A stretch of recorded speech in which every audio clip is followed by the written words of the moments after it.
શિક્ષણ એ શક્તિ છે જેની મદદથી તમે વિશ્વને બદલી શકો છો.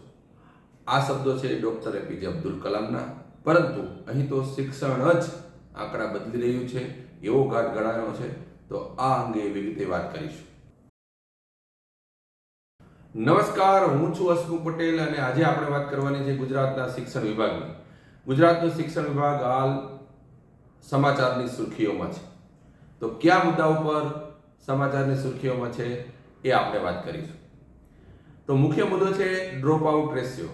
ગુજરાતના શિક્ષણનો ડ્રોપ આઉટ રેશિયો. અને ડ્રોપ આઉટ રેશિયો એટલે કે અધવચ્ચેથી જે બાળકો શિક્ષણ છોડી દે છે એને ડ્રોપ આઉટની સંખ્યાની અંદર કાઉન્ટ કરવામાં આવે છે. દર વર્ષે ગુજરાતમાં આટલા બાળકો ડ્રોપ આઉટ થયા, મતલબ અધવચ્ચેથી શિક્ષણ છોડી દીધું. તો રાઇટ ટુ એજ્યુકેશન એક્ટ મુજબ 6 થી 14 વર્ષના બાળકોને મફત અને ફરજિયાત શિક્ષણનો જે કાયદો છે અને કાયદાને સંપૂર્ણપણે લાગુ કરવા માટે કેન્દ્ર સરકાર અને ગુજરાત સરકાર પોતે મથામણ કરતી હોય ત્યારે આજે ડ્રોપ આઉટ રેશિયો વિશે આપણે વાત કરીશું. વર્ષ 2021-22માં 42,000થી ઉપર બાળકો ડ્રોપ આઉટ હતા. ત્યારબાદ 2022-23માં 1,91,000થી ઉપર બાળકો ડ્રોપ આઉટ હતા. પરંતુ 23-24માં અચાનક આંકડો ઘટી જાય છે અને 19,000 જેટલા બાળકો ડ્રોપ આઉટ થાય છે અને 2024-25માં 54,000 જેટલા બાળકો ડ્રોપ આઉટ થાય છે. પરંતુ વાત કરવાની છે 2025-26ની. તો 2025-26માં 2,40,000 બાળકો ડ્રોપ આઉટ એટલે કે અધવચ્ચેથી શિક્ષણ છોડી દીધું. એમાં ખાસ કરીને 1 લાખ જેટલી દીકરીઓએ વચ્ચેથી શિક્ષણ છોડી દીધું.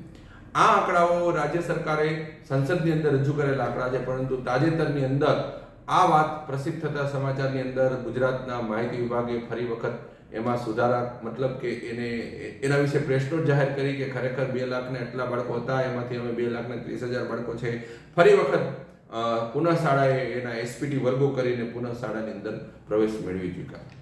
તો જે આંકડાની વિસંગતતાઓ છે ત્યારે ખરેખર ક્યાંક આપણા ગુજરાતના શિક્ષણ વિભાગના મેનેજમેન્ટની ખામી છે કે રાજ્ય સરકારનું દરેક વિભાગ જુદી જુદી રીતે કામ કરે, સંકલનનો અભાવ છે.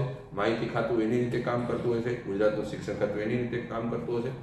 ત્યારે ખરેખર આપણે સૌએ જાગૃત થવાની અને જાગૃતિના ભાગરૂપે રાજ્યના કયા વિભાગની અંદર શું કામગીરી થઈ રહી છે, કયો વિભાગ કેવી કામગીરી કરી રહી છે, આ બધું જાણવાની ખાસ જરૂર છે. રાજ્યનું શિક્ષણ વિભાગ ખૂબ જ ચર્ચામાં છે. પ્રાઇવેટાઇઝેશનની બાબતમાં પણ ચર્ચામાં છે.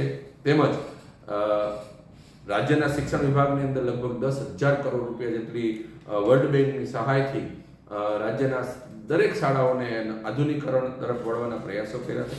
તેમ છતાં પણ આ ડ્રોપ આઉટ રેશિયો એટલો બધો કેમ છે એ પ્રશ્ન છે અને એ અંગે આપણે વિગતે નેક્સ્ટ વિડીયોની અંદર ચર્ચા કરશું. નેક્સ્ટ આવા જ વિડીયોની અંદર આપણે શિક્ષણની ઘણી બધી વાતોની ચર્ચા કરશું. શિક્ષકોની વાતો પણ આગામી દિવસોમાં કરીશું. શિક્ષણ વિભાગની વાતો કરીશું. શિક્ષણ વિભાગની ક્યાં ક્યાં ખામીઓ ત્રુટીઓ દેખાય છે એની વાતો કરીશું. તો જોતા રહો અંકુશ.